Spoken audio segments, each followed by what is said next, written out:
tiada Tuhan yang dapat menolong melainkan Engkau ya Allah. Maha suci Engkau daripada melakukan aniaya. Tolonglah daku. Sesungguhnya aku adalah dari orang-orang yang menganiaya diri sendiri. Maka kami kabulkan permohonan doanya. Dan kami selamatkan dia dari kesusahan yang menyelubunginya. Dan sebagaimana kami menyelamatkannya, kami akan selamatkan orang-orang yang beriman ketika mereka merayu kepada kami. Dan sebutkanlah peristiwa Nabi Zakaria ketika ia merayu kepada Tuhannya dengan berkata, wahai Tuhanku, janganlah engkau biarkan daku seorang diri dengan tidak meninggalkan zuriat. Dan engkaulah jua sebaik-baik yang mewarisi. Maka kami perkenankan doanya. Dan kami kurniakan kepadanya anaknya Yahya. Dan kami perelokkan keadaan isterinya yang mandul untuk melahirkan anak baginya. Kami limpahkan berbagai ihsan kepada rasul-rasul itu. Ialah kerana sesungguhnya mereka sentiasa berlomba-lomba dalam mengerjakan kebaikan. Dan sentiasa berdoa kepada kami dengan penuh harapan serta gerung takut. Dan mereka pula sentiasa khusyuk dan taat kepada kami. Dan sebutkanlah peristiwa perempuan yang telah menjaga kehormatan dan kesuciannya. Lalu kami tiupkan padanya dari roh ciptaan kami. Dan kami jadikan dia dan anaknya sebagai satu tanda yang menunjukkan kekuasaan kami bagi umat manusia. Selagi kita berada dalam penafsiran Suratul Anbiya. Surah yang ke-21 pada juzuk yang ke-17. Pada ayat yang ke-85 sehingga ayat 91. Ayat-ayat yang kita bacakan ini masih lagi menceritakan kisah Nabi-Nabi alaihimussalatu wassalam. Kisah yang ke-7, kisah yang ke-8 dan juga kisah yang ke-9 dan yang ke-10. Adapun kisah yang ke-7 ketika mana Allah menceritakan tentang sifat 3 orang Nabi. Ismail, Idris dan Zulkifli alaihimussalatu wassalam. Manakala kisah yang ke-8 Allah Ta'ala menceritakan kisah Yunus bin Matta alaihissalam. Dan kisah yang ke-9 dan kisah yang ke-10 ialah kisah Nabi Allah Zakaria dan Yahya serta kisah Maryam. Maka semua ini adalah kisah-kisah para Nabi alaihissalatu wassalam supaya Nabi Muhammad sallallahu alaihi wasallam meyakini dengan sebenar-benar keyakinan betapa pertolongan Allah senantiasa bersama dengan para nabi dan orang soleh. Betapa rahmat dan nikmat Allah itu berterusan kepada siapa pun yang memperjuangkan agama Allah. Kerana memperjuangkan agama Allah ialah perniagaan yang tidak pernah rugi. Kalau kita perjuangkan hawa nafsu kita, ia perniagaan yang rugi walau kita untung. Kalau kita perjuangkan dunia kita, ialah kerugian walaupun kita untung. Kerana hakikat dunia kita akan tinggalkan. Tapi kalau kita memperjuangkan perintah Allah, memperjuangkan agama Allah, memperjuangkan segala apa yang Allah Ta'ala suruh kita buat dan lakukan, maka kita akan mendapat keuntungan daripada perniagaan yang hebat ini. Bukan sekadar keuntungan di dunia yang Allah berikan, iaitu kemenangan akhirnya. Dan diangkat nama serta kedudukan, bahkan hari akhirat kelak. Maka Allah beri contoh orang-orang yang berjuang demi agama Allah. Mereka inilah kelompok paling tinggi di kalangan manusia pada Nabi dan Rasul.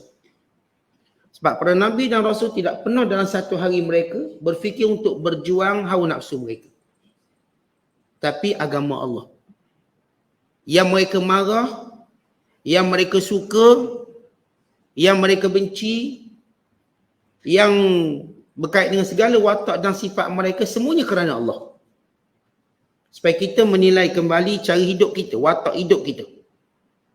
Kalau watak hidup kita nak perjuangkan hawa nafsu kita, nak dapat hak kita, nak dapat apa yang kita rasa kita nak dapat, maka kita akan gagal.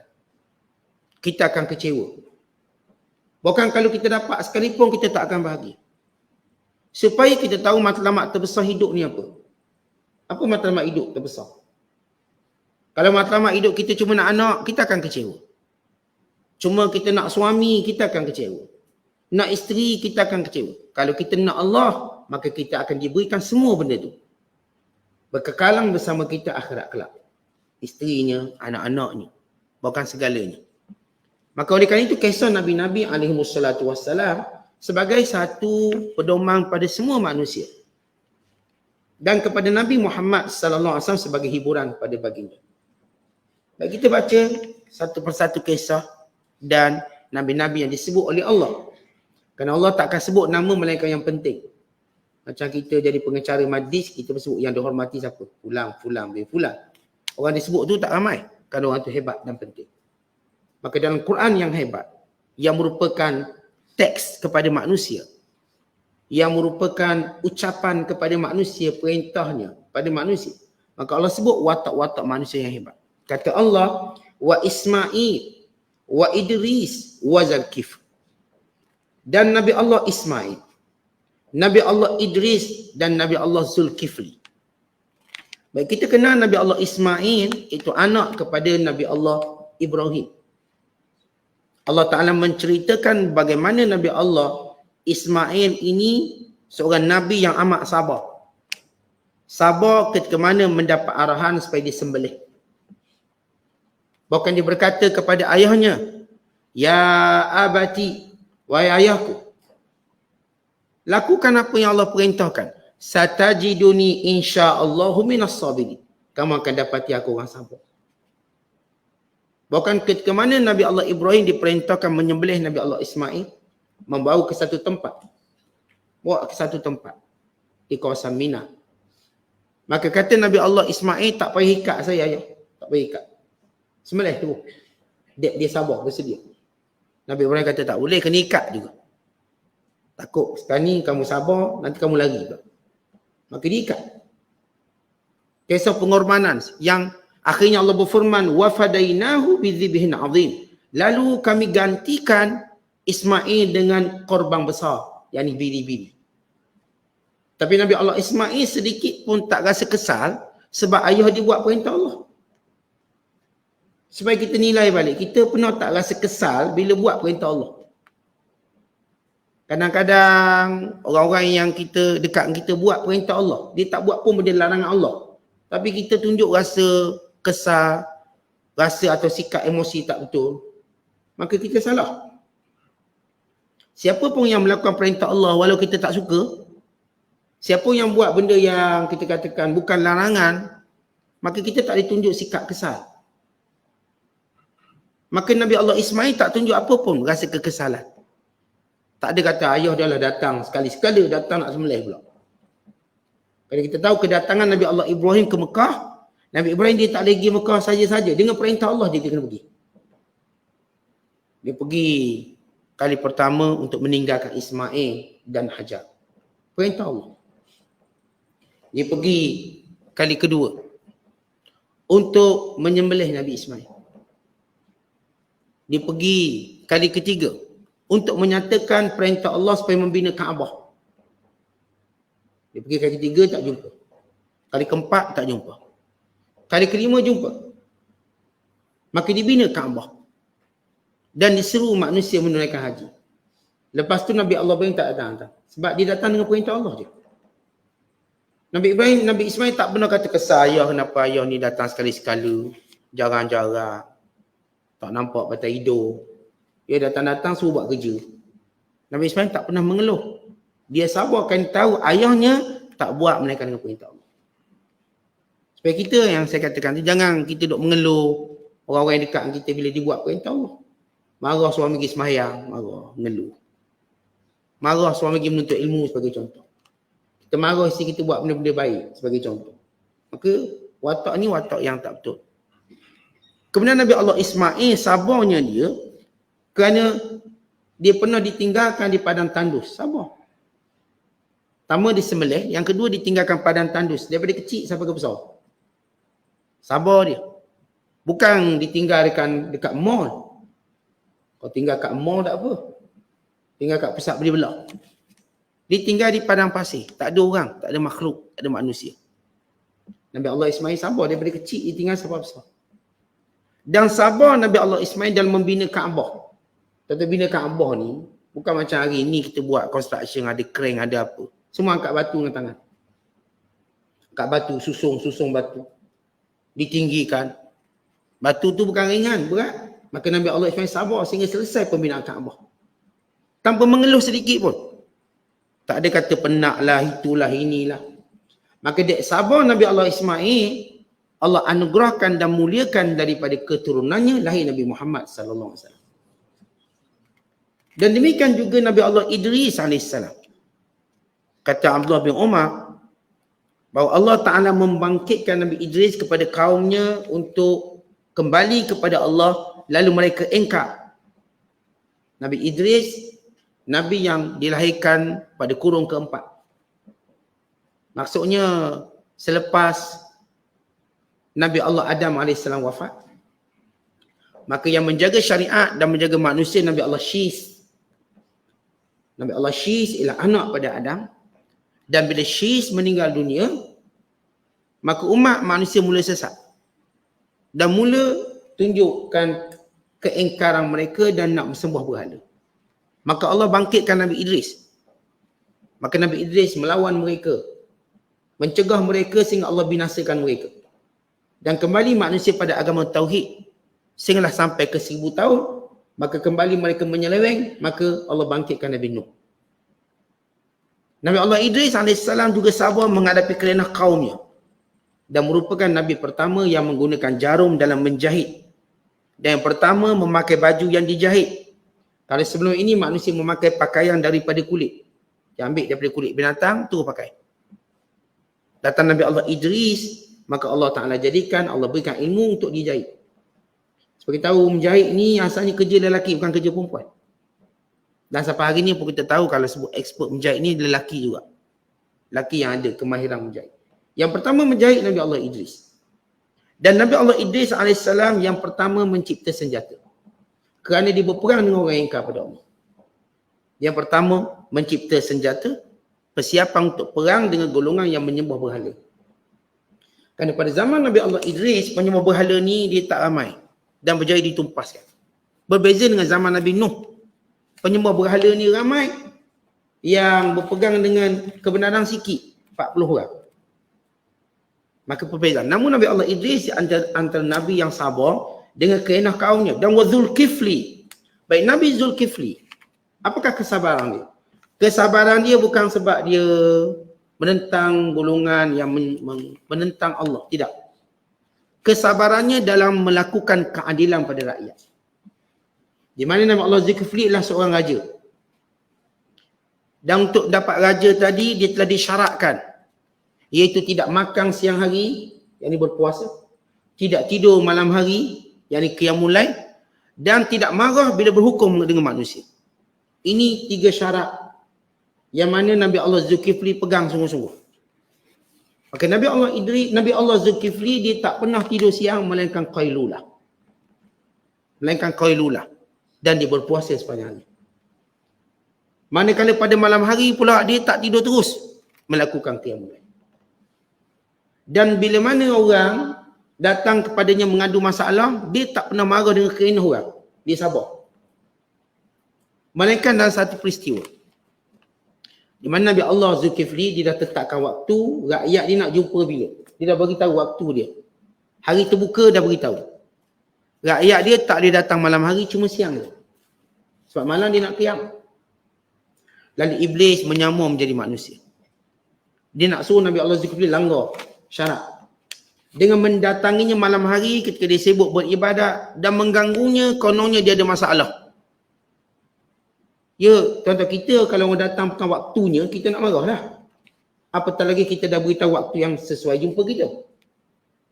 Tetapi pun begitu, Nabi Allah Zulkifli tetap sabar. Sehingga Iblis gagal untuk melahirkan rasa marah dia. Sebab Nabi Allah Zulkifli Nabi yang tak marah. Dengan kerenah orang. Kerana itu Allah puji Nabi Allah Zulkifli AS. Kerana itu Allah Ta'ala sebut kullum minas sabirin. Semua ni orang sabar berlaku. Sama ada yang sabar dengan perjalanan hidup yang keras bagaimana Ismail. Perjalanan hidupnya keras, ditinggalkan seorang diri di padang pasir. Tidak bertemu ayahnya melainkan beberapa kali. Untuk riwayat cuma Nabi Allah Ismail jumpa ayahnya hanya 2 kali secara sedar, secara berhadapan. Yang lain ayahnya datang tak jumpa dia. Adapun pertama waktu dia kecil memang dia tak cam lah ayah ni. Kecil waktu menyusu. Yang dijumpa pertama waktu Nabi Allah Ibrahim nak menyembelihnya. Yang kedua waktu nak bina Kaabah. Pun Nabi Allah Ismail dia tak mengeluh. Dia sabar. Dengan suasana keluarganya, kalau tahu keluarganya ataupun Nabi Allah Ibrahim melaksanakan perintah Allah. Jadi kita tuan-tuan tak jumpa ayah ni terasa. Tapi kalau kita faham ayah kita ni ada tugas, ada peranan. Macam contoh ada setengah ayah di tentera, tak balik lama contohlah. Sebab ni Imam Syafi'i. Ayahnya tak balik lama sebab tentera, berperang. Sehingga tahu-tahu mati. Maka dia sabar kerana berpisah dengan ayah dia. Sebagaimana kita lihat para sahabat ridwanullah yang ajma'in, yang ayah-ayah mereka semua pejuang. Mereka bersabar ditinggalkan. Bukan sabar bila berlaku kematian. Termasuklah isteri-isteri mereka. Dan ini apa yang dilalui oleh Nabi Allah Ismail. Sabar tadilah Allah angkat darjat. Siapa pun dalam hidup dia, memang Allah cerita contoh pada kita Nabi-Nabi dengan segala masalah masing-masing. Sebab semua orang ada masalah masing-masing. Pokok pangkal yang penting sabar tak kita? Bila mana kita tak sabar, maka tiada lagi kebaikan untuk kehidupan ini. Dia sebenarnya kebaikan hidup ni bukanlah kita dapat apa yang kita nak. Tetapi kita mampu bersabar dengan apa yang kita tak dapat. Maka itulah kebaikan hidup. Kalau kita kira kebaikan ni, hidup ni bila kita dapat apa yang kita nak, maka orang ni akan tidak menerima hakikat kehidupan. Tak semua benda kita nak kita dapat. Tak semua. Kita nak anak kita berjaya, anak kita begitu, tak dapat. Yang ni nak suruh anak dia kerja kalau boleh kampung kat kampung. Jangan pergi jauh-jauh. Tak dapat. Kerja jauh. Yang ni harap dapat begitu, dapat begini. Tuan-tuan dalam hidup ini, Allah beri kita satu kebahagiaan dengan adanya sifat sabar. Siapa yang tidak ada sabar, maka tiada kebaikan dalam hidup dia. Dan itu disebut dalam hadis, tiada pemberian yang lebih agung, yang lebih besar yang Allah berikan kepada hamba-Nya selain pada sabar. Tidak ada. Kata Rasulullah SAW, ma'atallahu ata'an awsa'. Allah Ta'ala tak pernah beri suatu pemberian yang lebih luas, yang lebih agung daripada apa? Minas sabar. Daripada sabar. Sebab itu siapa yang boleh sabar, dia dapat kebaikan banyak. Tak kira dia siapa, dia pemimpin, dia rakyat, dia orang sihat, dia orang sakit. Dia sabar, dia akan dapat banyak kebaikan. Dia isteri, dia suami. Tapi kalau kita pilih tak sabar, maka kita akan rasa betapa hempedunya hidup ni. Pahit dia sungguh. Tak nak sabar je. Apa benda pun kalau kita pilih tak nak sabar, kita tak akan rasa baik hidupnya. Kemudian kata Allah, wa adkhalnahum fi rahmatina. Kami masukkan semua mereka ini dalam rahmat kami. Apa maksud masukkan semua rahmat kami? Itu kami berikan mereka kenabian. Itu rahmat. Sebab tidak ada rahmat paling besar yang Allah beri pada manusia selain pada Nabi. Selain daripada Nabi. Mula-mula Allah tak sebut. Dan Nabi Ismail, disebut Ismail. Idris disebut nama. Wazal kif kullum minas sabirin. Kemudian Allah sebut wa adkhalnahum fi rahmatina. Kami masukkan mereka di kalangan Nabi-Nabi. Tentang hierarki paling tinggi sekali Nabi. Yang kedua para wali. Maknanya Allah Ta'ala nak beritahu pada kita, kita kalau sabar, kalaupun kita tak jadi Nabi, kita dapat rahmat Allah yang bawa pada Nabi tadi, menjadi para walinya, pada kekasih Allah. Dan wali ni bukan kita nak ngaku depan orang, saya wali, bukan. Ia satu anugerah yang Allah beri pada kita, sehingga kita rasa betapa bernilainya hidup kita dalam mentaati Allah. Kalau tidak, kalau kita tengok, setiap orang akan rasa nilai hidup masing-masing. Ada orang cuma menilai hidupnya dari sudut materialistik. Itu yang dia cuba rasa gembira. Ada orang cuba nilai kehidupan dia dengan pangkat, dengan gelaran. Ada yang menilai hidupnya dengan pengikut, maka dia cari pengikut banyak-banyak. Kalau pengikut dia seorang je keluar, dia pun susah hati. Tetapi nilai yang paling tinggi itu rahmat Allah yang Allah beri melalui ketaatan padanya. Bila seorang itu mentaati Allah dalam hidup, itulah rahmat dia. Bila seorang buat maksiat, maka itulah dia bala dia. Bala sebenarnya bila kita buat maksiat, bukan bala yang kita kena jatuh tangga. Itu bala kecil. Bala besar ialah bila buat maksiat. Sebab dia takkan ada gantian. Kalau bala-bala kecil dunia ni dia ada ganti yang lebih baik. Dah buat dosa tak ada gantian lain. Melainkan kalau orang tu bertaubat. Maka rahmat di sini ialah Allah berikan kepada mereka ini kenabian. Allah berikan kepada mereka, makna rahmat juga ialah nikmat di hari akhirat kelak yang di syurga. Kemudian kata Allah, innahum minas salihin, kerana mereka itu orang-orang soleh. Soleh mereka kata ulama iaitu fa inna salahahum ma'sumun an kadaril fasad.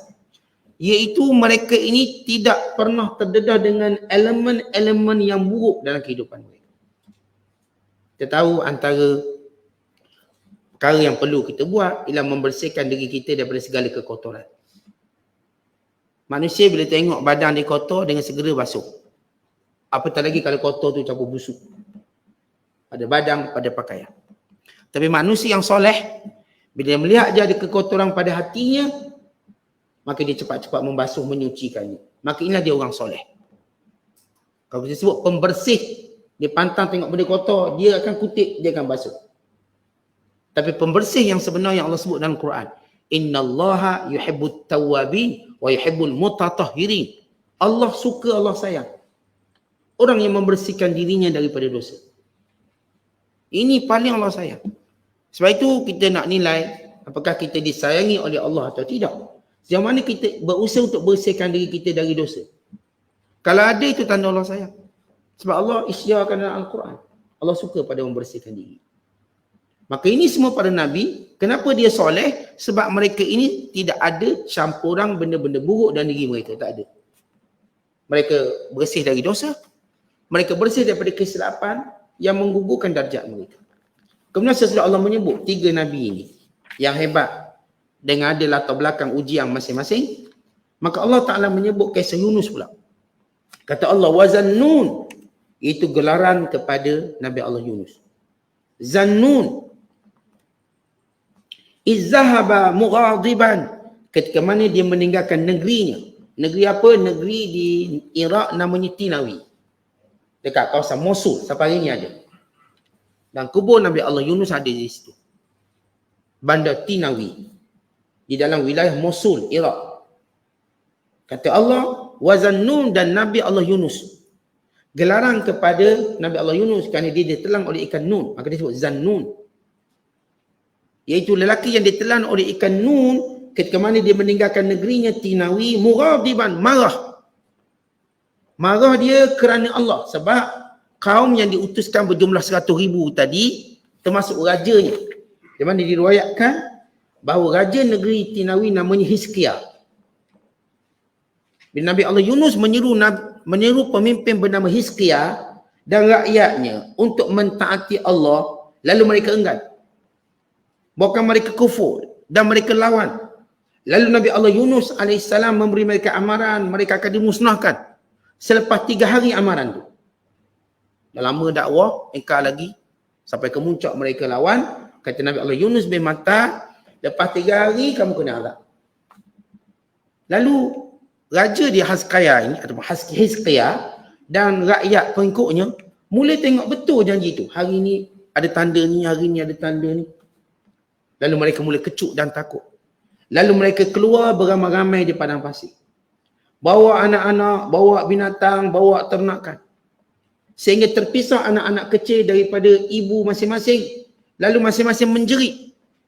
Artinya Raja Hizkia disuruh ayahnya semua keluar. Memang dah kita kena bala ni. Kita kena doa pada Allah. Nabi Yunus dah lari. Nabi Yunus dia beri amaran, dia pun tinggalkan kaum dia. Aku beri amaran kamu 3 hari je. Lepas 3 hari kamu akan musnah.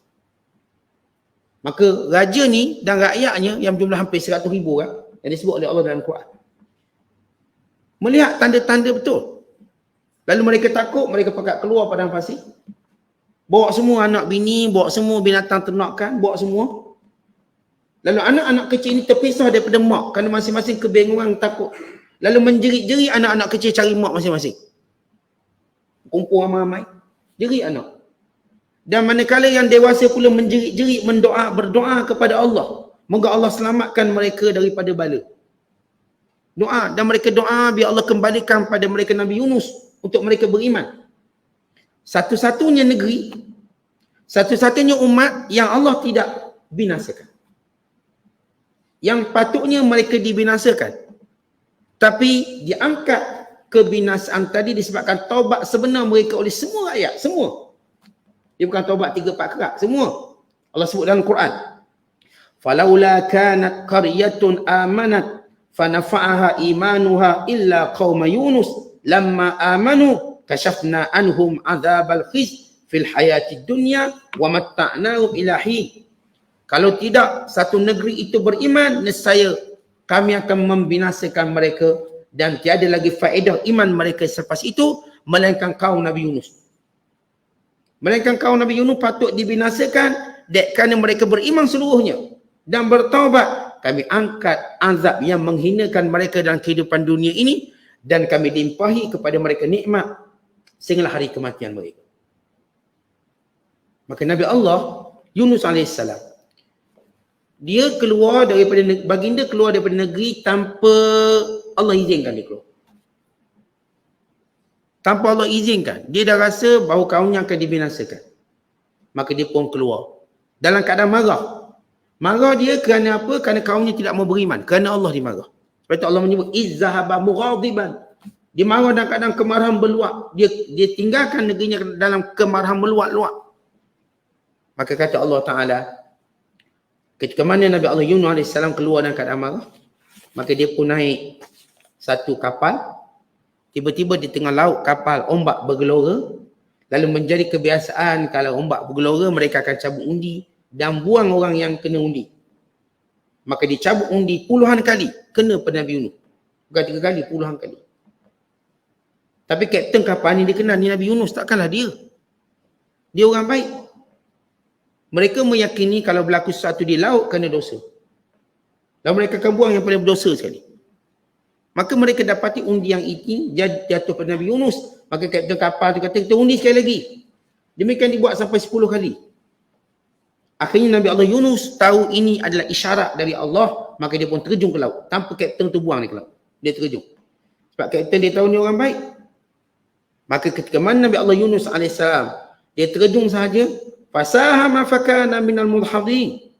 Kata Allah, mereka mencabut undi dan Nabi Yunus itu terkena undi yang tadi. Maka Nabi Yunus pun terjun ke laut. Waktu mana dia terjun, maka datang ikan faltaqamahu, lalu menelannya. Terus telan. Untuk dia duduk dalam perut ikan dalam satu tempoh. Dia dah sebut semalam, sebagaimana kita sebut, tempoh Nabi Allah Ibrahim berada dalam api. Berapa lamakah tempoh Nabi Allah Yunus berada dalam perut ikan? Ada yang menyatakan cuma dalam satu tempoh. Ada yang menyatakan dalam masa 3 hari, ada yang kata 7 hari. Ada yang kata 40 hari. Semua itu tidak ada dalil. Tetapi Nabi Allah Yunus duduk dalam satu tempoh yang Allah mengetahui tempoh tadi. Tapi Allah Ta'ala nak bayangkan, Allah Ta'ala nak gambarkan, bukan masalah berapa hari duduk dalam perut ikan. Tetapi keadaan Nabi Allah Yunus AS ketika mana dia masuk dalam perut ikan tadi. Apa yang dia lakukan? Dia mengetahui ini adalah teguran Allah. Fanada fiz zulumat, maka dia berdoa kepada Allah dalam kegelapan. Iaitu pertama ialah kegelapan perut ikan. Yang kedua, kegelapan laut. Yang ketiga, kegelapan malam. Sebab itu Allah menyebut perkataan fiz zulumat, dalam kegelapan-kegelapan.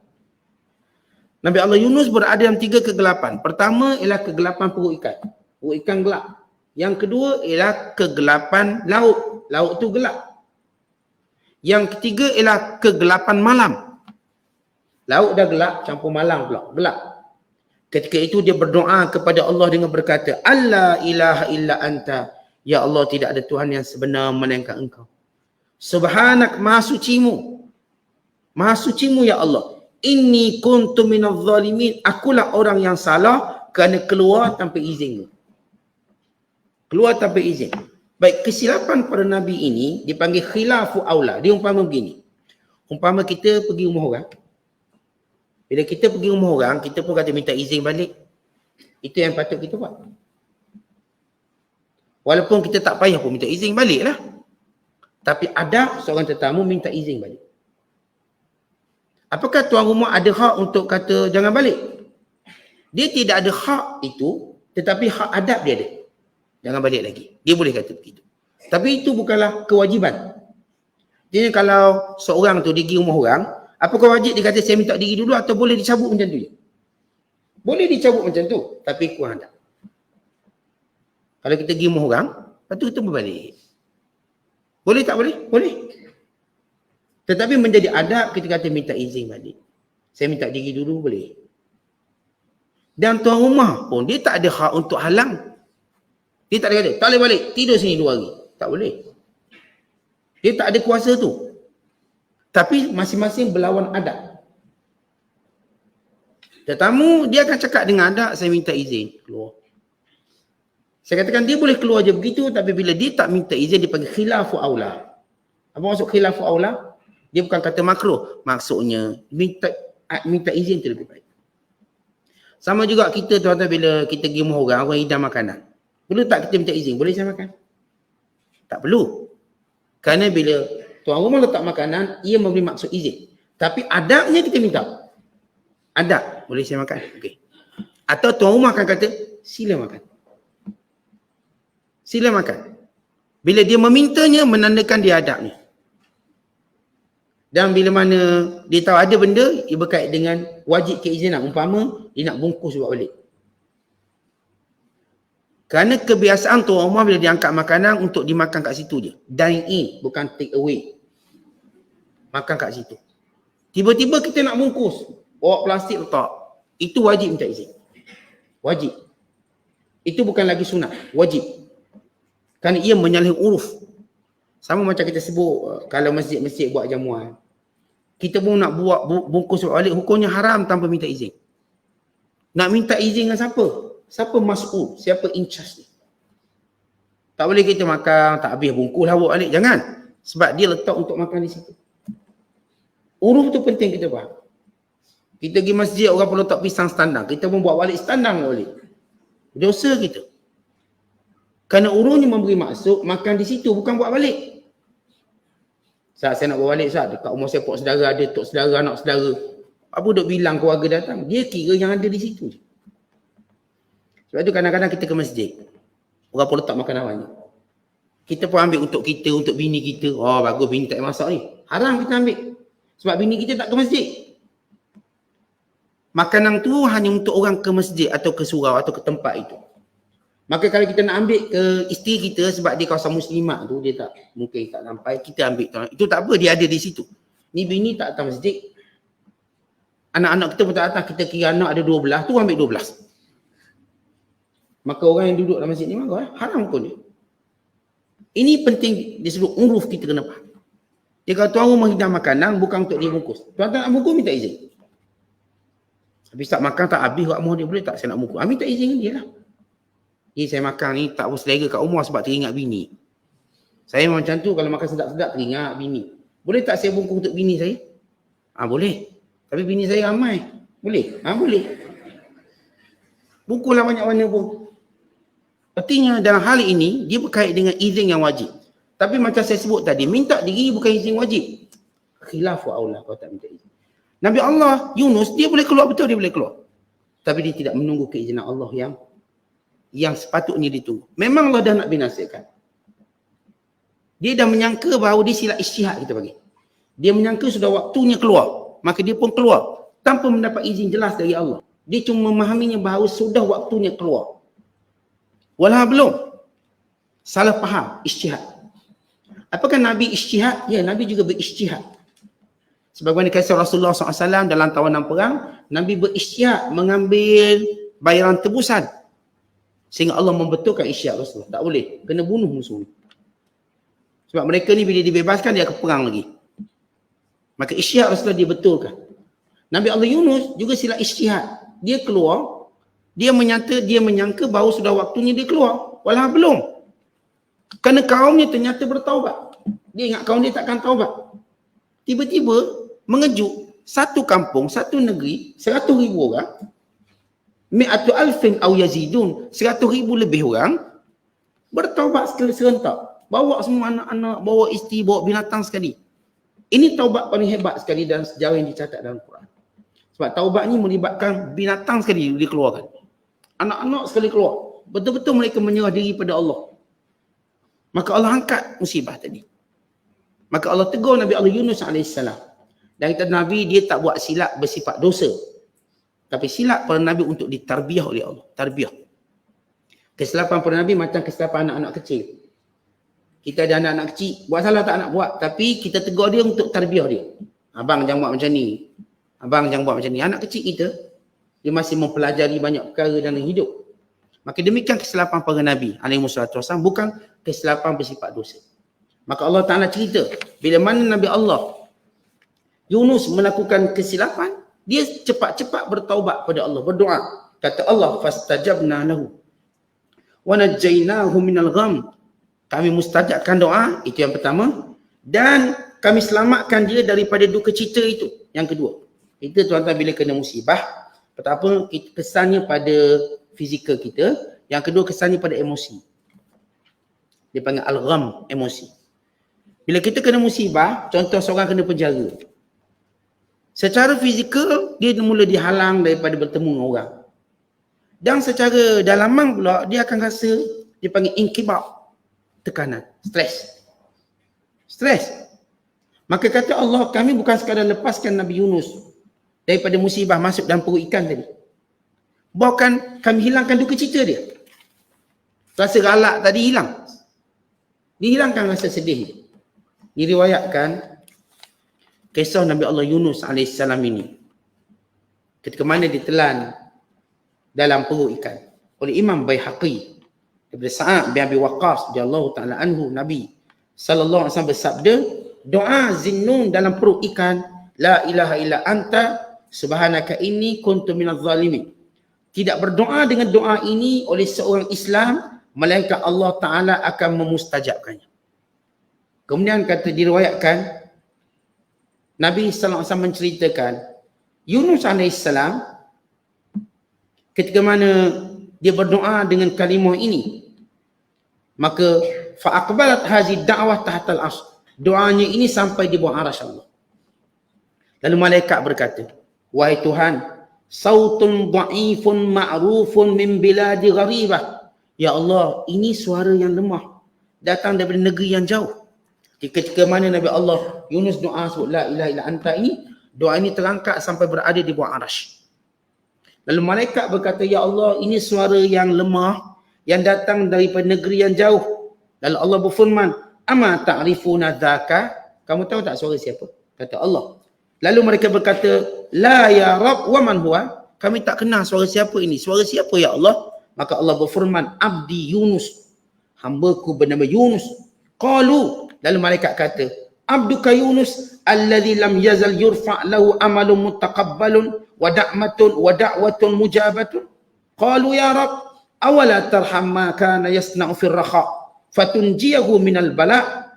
Qal bala, fa amara al-hud fatarahu fil ara. Kata malaikat, hambamu Yunus yang selalu amalan baik dia naik tu. Amalan Nabi Allah naik. Ketika mana amalan kaum lain tak naik, amalan Nabi Allah Yunus naik. Yang punya doa yang mustajab itu. Wahai Tuhan, kenapa engkau tidak mengasihinya? Kenapa engkau tidak mengasihinya? Apa yang telah dilakukan waktu dia senang dulu, yang dia beribadat padamu ya Allah, lalu engkau selamatkan dia daripada bala ujian ini. Lalu Allah berfirman, ya benar, aku akan selamatkan. Maksudnya, siapa masa senang buat ibadat, siapa masa senang buat taat, maka mudahlah Allah Ta'ala selamatkan dia masa susah. Disebut dalam hadis yang lain riwayat Tirmizi, ta'arraf ila Allah fir rakha ya'rifka fi syiddah. Dekati Allah ketika mana kamu senang dan mudah, Allah tak akan lupa kamu waktu kamu susah. Bukan kata ulama kaedah nak suruh doa mustajab, masa kita senang ni banyakkan amal soleh. Kelak bila kita susah kita doa cepat terangkat. Tapi kalau masa senang tak buat amal soleh, bila susah baru nak doa, payah mustajab. Bukan kita kata tak mustajab, payah mustajab. Macam kita sebut latihan lah. Kalau kita dah biasa latih susah, Time susah betul jadi senang.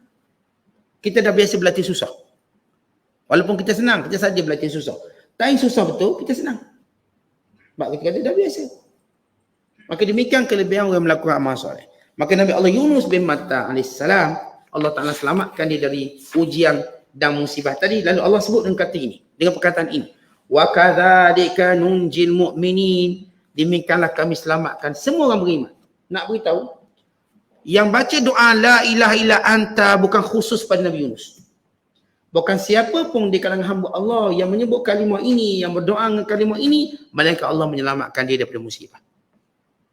Maka banyakkan menyebut kalimah ini. Sebagaimana disebut dalam satu hadis, Nabi kata, ma min abdin, tak ada seorang pun hamba yang berdoa dengan doa ini, melainkan Allah perkenankan. Dan Allah selamatkan dia daripada musibah.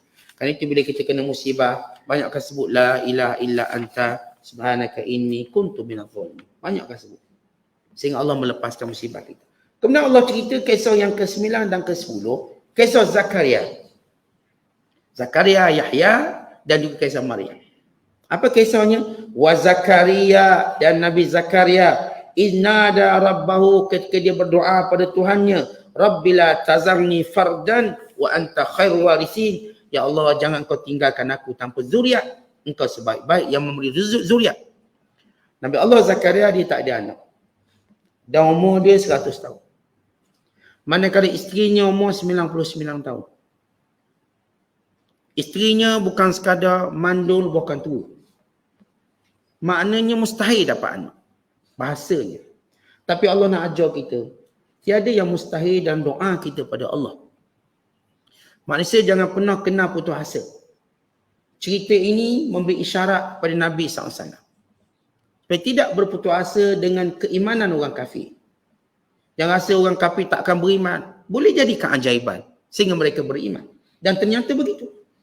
Sebab Nabi tengok orang Mekah duk lawan-lawan, tak ada ruang boleh beriman. Yang ni mengancam bunuh dia, yang ni mengancam buat tu, buat ni. Maka sedikit sebanyak menjejaskan motivasi Rasul. Sehingga Allah sebut dalam Quran, fala'allaka baqi'un nafsaka ala fala'allaka baqi'un nafsaka al dan fala'allaka, barangkali kamu wahai Muhammad membinasakan diri kamu.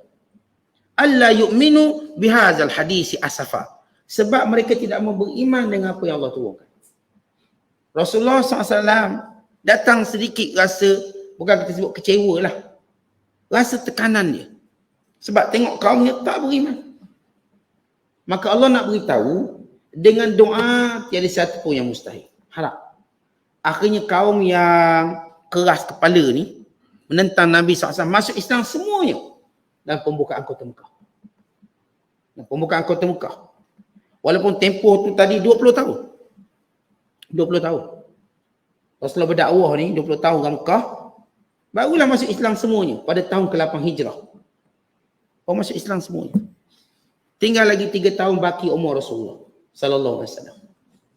Maka sama macam kisah Nabi Allah Zakaria tak ada anak. Dia terus doa pada Allah. Akhirnya Allah beri dia anak. Fastajabna lahu. Kami perkenankan doanya. Wa wahabna lahu Yahya. Kami berikan kepadanya Yahya. Wa aslahna lahu zaujah. Kami baiki isteri dia. Disebut perkataan zaujah. Dia beza perkataan imra'ah dengan zaujah. Terjemah Melayu perempuan Melaka. Tapi bila Allah Ta'ala nak beritahu seorang tu boleh beranak, maka dia sebut perkataan zaujah. Isteri. Isteri.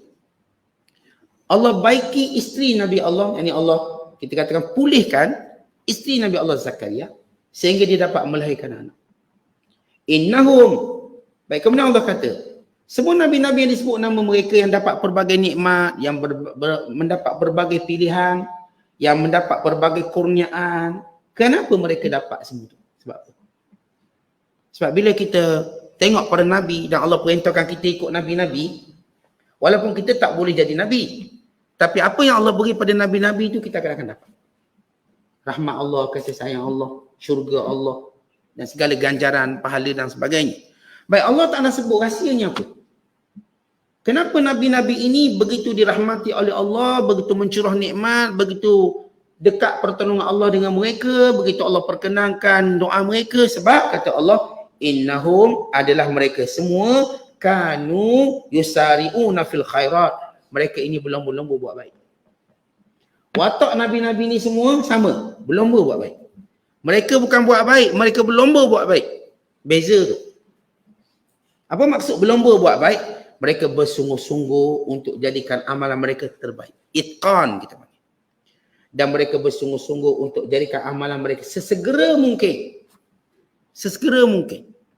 Maka ini sifat perlombaan mereka dalam beribadat kepada Allah. Dan kata Allah lagi, wa yad'unana raghaban wa rahaban. Dan mereka berdoa, sentiasa berdoa pada kami. Gharaban dengan penuh harap. Mereka tak ada bila doa ni macam tak boleh kok ni, tak boleh. Yakin. Sebab tu kata Nabi apa? Ud'ullah wa antum muqinuna bil ijabah. Doalah pada Allah dengan penuh yakin kamu akan dapat. Kita tak boleh rasa macam tak dapat Ustaz. Dah belum? Dah doa tapi rasa macam gelak gambar. Tak boleh cakap macam tu. Allah pasti akan bagi. Allah telah beri syarat. Bila kamu doa, aku mustajab. Itu syarat. Allah dah beri syarat. Wa qala rabbukum ud'uni astajib lakum. Dan Tuhanmu berfirman, doalah padaku, maka aku perkenankan. Allah letak syarat, bila mana kamu doa, aku perkenan. Kamu tak doa, aku tak pernah. Maka manusia dan orang beriman mesti yakin dalam bila doa pada Allah, biar rasa harap dapat. Sebagaimana orang yang beli nombor judi, dia harap menang. Walaupun tak pernah menang 20 tahun masuk. Kita tengok orang berjudi, setiap kali beli nombor muka dia ceria, boleh menang.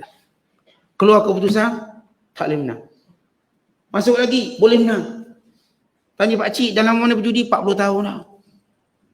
Kita tengok yang berkait judi tu. Agak-agak kalau ada masa lapang, lepak sikit kat kedai judi tengok. Masuk. Yang tua-tua ni, kalau jenis warak sikit pakai helmet, warak tu. Pakai helmet, tak nampak. Kadang saya duduk situ. Kita pergi tempat tu, saja tunggu depan tengok. Dia masuk bisik, cabat kamu, jarak kamu. Tengok pakai jubah. Kita tengok seorang masuk. Kita tu bukan orang jual agama tu. Dia pun cam juga tu, dia cam. Dia bisik sama dia, tapi dia berjudi. Setiap kali dia berjudi, dia ada satu sifat apa? Boleh menang. Macam kita lah kalau kita cerita. Kalau tuan-tuan masuk peraduan, rasa tak boleh menang?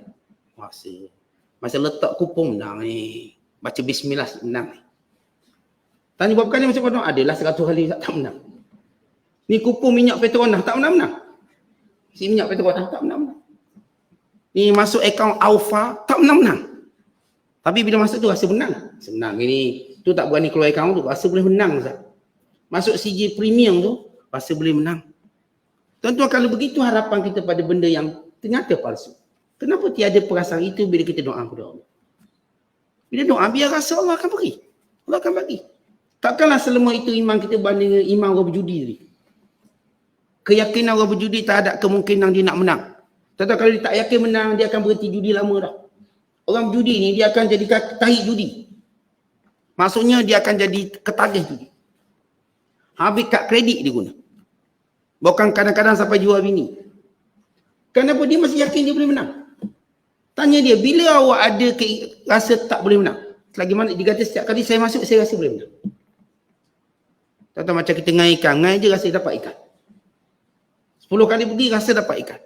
10 kali tu kita cakap dengan bini kita, peti kosong kamu. Hari ni penuh peti yang masuk. Tiba benda sama tapi keyakinan tu ada. Tak-tak kalau hal-hal duniawi kita boleh yakin sampai tahap tu. Kenapa hal yang Allah janjikan Allah akan mustajab, tiba kita macam goyang-goyang sikit. Doa pada Allah. Tuan-tuan, sebab itu jangan berhenti berdoa. Kalau kita berhenti berdoa, syarat Allah tu pun gugur. Apa dia? Mustajab. Itu disebut oleh Umar kata, aku tak takut doa aku tak mustajab macam aku nak. Aku bimbang aku dah tak lagi angkat tangan berdoa. Kerana aku tak dapat lagi kemustajaban yang Allah nak beri. Allah janji kemustajaban di sisinya, bukan mengikut kehendak kita. Di sisi Allah bagi. Bila Allah bagi, Allah akan bagi lebih baik. Kita nak tu berdasarkan hawa nafsu kita hari ni. Kalau saya katakan ramai orang doa nak kerja benda tu, kerja benda ni, sampai masa dia berhenti kerja tu. Padahal dia doa dulu. Allah akan beri dia lebih baik pada tu. Daripada apa yang dia nak. Oleh sebab itu syarat tu perlu dipenuhi. Warahaba, dan kadang rasa takut. Takut dosa-dosa yang menghalang, menghijab doa saya. Takut Allah murka, itu yang menghalang doa mustajab. Maka dia pun bertaubat sebelum berdoa. Dia pun minta orang lain juga doa. Dia takut, saat saya doa dah tapi saya bimbang, mungkin dosa saya banyak. Mungkin saya ada buat maksiat yang menghalang. Mungkin saya makan makanan haram, saya pun tak tahulah. Atau saya mungkin diberi makan haram. Maka saya minta lah doa. Dia rasa takut. Dia ada rasa harap melampau dan takutnya melampau juga. Kata Allah lagi, wa kanu lana khashiin, dan mereka sentiasa khusyuk dalam ibadatnya kepada kami. Perkataan khashiin di sini ialah bersungguh-sungguh dalam ibadat kepada Allah. Bersungguh-sungguh dalam ibadat kepada Allah dan merendah diri ketika mana beribadat kepada Allah. Maksud merendah diri, tuan-tuan kita, mungkin kita akan berbangga dengan rumah besar, kereta besar dan sebagainya. Mungkin. Tapi sesuatu yang paling tercela ialah bila kita berbangga dengan ibadat kita yang banyak. Sebab satu-satu yang benda yang kita tak boleh bangga ialah ibadat kita banyak walau kita buat banyak. Kenapa kita tak boleh bangga benda tu? Ibadat. Kenapa kita tidak boleh berbangga? Sebab ibadat tadi melahirkan orang yang rendah diri. Apatah lagi kita takut amalan kita tidak diterima oleh Allah, maka kita ada sebab kita nak rasa kita buat banyak. Dan apatah lagi kita buat tadi kan ilham yang Allah beri pada kita, pertolongan dan taufik. Sebab tu kita tak boleh bangga walaupun kita ibadat banyak pada orang lain. Saya ni ibadat banyak pada awak. Tak boleh. Bukan kita merasakan mungkin dia ibadatnya lebih baik pada saya. Lebih banyak. Sebab itu Allah menyebutkan khasyiin, yang tunduk, tawaduk dan melakukan ibadat. Kemudian Allah cerita tentang Maryam. Dan kalau kita perhatikan, antara kisah Zakaria, Yahya, Allah cerita Maryam. Kenapa? Dua-dua ada persamaan. Apa persamaan mereka? Persamaan disebut beri anak. Adapun Nabi Allah Zakaria, dia beri anak pada usia yang mustahil dapat. Adapun Maryam, dia mendapat anak dalam keadaan situasi mustahil dapat kerana tanpa ayah. Tapi kedua-duanya ini untuk menunjukkan kekuasaan Allah. Kedua-duanya ini. Kemudian kata Allah, wallati ahsanat farjaha, dan wanita yang menjaga kemaluannya. Yang menjaga maruahnya daripada yang halal atau yang haram. Adapun maksud dari halal, maknanya dia tak kahwin. Maryam tak kahwin. Halal pun tak ada pernah. Tak pernah pun dia ada hubungan halal. Apatah lagi hubungan haram. Kerana dia wanita yang menjaga kehormatan dirinya. Fanafakhna fiha. Lalu kami tiupkan pada dirinya ruhina min ruhina, daripada ruh kami. Waja'alnaha, dan kami jadikan Maryam itu wabnaha, dan anaknya Isa ayatan lil alamin, tanda kebesaran Allah kepada sekalian alam. Allah disebut Nabi ni dengan sifat ni, Nabi-Nabi ni dengan kebaikan itu dan ini, maka Allah menyebut setiap Nabi tadi dia ada ujian tersendiri. Adapun Zakaria ujiannya pada anak-anak ni. Tunggu anak lama. Adapun Maryam diuji mendapat anak tanpa bapa. Semua dengan kata lain, bahasa mudah, manusia mana yang tidak diuji? Kesemua mereka telah membuktikan kesabaran mereka. Walaupun ujian kita berbeza, tuntutan sabar kita semua. Tuan-tuan, jangan minta ujian kita sama. Ustaz, kenapa dia dapat ujian tu, saya tak dapat pun macam tu? Kenapa saya dapat lain? Tuan-tuan, jangan persoal bagaimana bentuk ujian datang. Kerana Allah beri pelbagai ujian kepada Nabi-Nabi ini pelbagai cara. Yang menjadi persoalan ialah, yang perlu kita utamakan, bagaimana kita mampu bersabar dengan setiap ujian kita. Tuan-tuan, jangan banding diri kita orang lain. Kenapa Ustaz dia diuji itu, saya tak? Kenapa ujian ni kena pada saya, tak kena pada dia? Tuan-tuan, tak penting bagaimana bentuk ujian kita dapat. Yang penting apakah kita sabar dengan ujian. Sebab natijah setiap ujian yang Allah Ta'ala kehendaki kita lakukan ialah sabar. Ada orang tu dia lebih sini, dia diuji bab ni. Ada orang diuji bab suami. Ada yang diuji bab isteri. Ada yang diuji dengan anak-anak. Ada yang diuji dengan mak ayah. Ada yang diuji dengan mak mertua. Ada yang diuji dengan adik-beradik. Ada yang diuji dengan jiran tetangga. Ada yang diuji dengan kesihatan dia. Ada yang diuji dengan masalah kewangan. Ada yang diuji dengan reputasi dia, fitnah. Dia kena fitnah hidup ni. Ada yang diuji dengan sekian-sekian. Tuan-tuan, semua kita sama. Semua ujian menghasilkan manusia yang lemah. Untuk kuat kembali, maka sabarlah yang akan menguatkan manusia kembali. Dan kembali pada Allah lah jalan keluar terhadap segala ujian. Tapi kalau kita setiap diuji, ikut hawa nafsu kita, kita makin melemahkan diri kita. Setiap kali kita kena uji, ikut nafsu. Ikut nafsu. Tak kira lah asas siapa hati. Jangan, kita melemahkan diri kita. Kita makin jatuh. Mula-mula kita dalam satu jurang yang taklah begitu dalam. Tapi bila mana kita tidak menghalusi ujian tadi, dengan perintah Allah, kita jatuh lagi jauh. Seperti kita tak mampu lagi berdiri dan bangun. Sebab itu hati-hati bila diuji, jangan buat penyelesaian cara hawa nafsu. Kita ada penyelesaian yang Allah ajar. Kembali pada Allah. Sama ada dengan doanya, dengan munajatnya, dengan buat baiknya, dengan jadi orang solehnya. Kesemuanya ini ialah solusi yang Allah telah tunjukkan, yang telah dilakukan oleh Nabi-Nabi alaihi wassalatu wassalam. Dan bukankah kita manusia akan ikut contoh yang terbaik? Kita kan manusia ni jenis perangai suka meniru. Itu perangai kita meniru. Tidakkah kita mau meniru orang baik? Bagaimana Allah angkat musibah mereka dan ujian mereka? Bahkan Allah beri rahmat, Allah beri segala kemuliaan. Maka kita nak gitulah. Kalau kita diuji, maka kita ikutlah jalan orang baik-baik. Jangan ikut jalan orang tak baik. Lalu kita pun mendapat kerugian dunia dan akhirat. Wallahu a'lam. Assalamualaikum.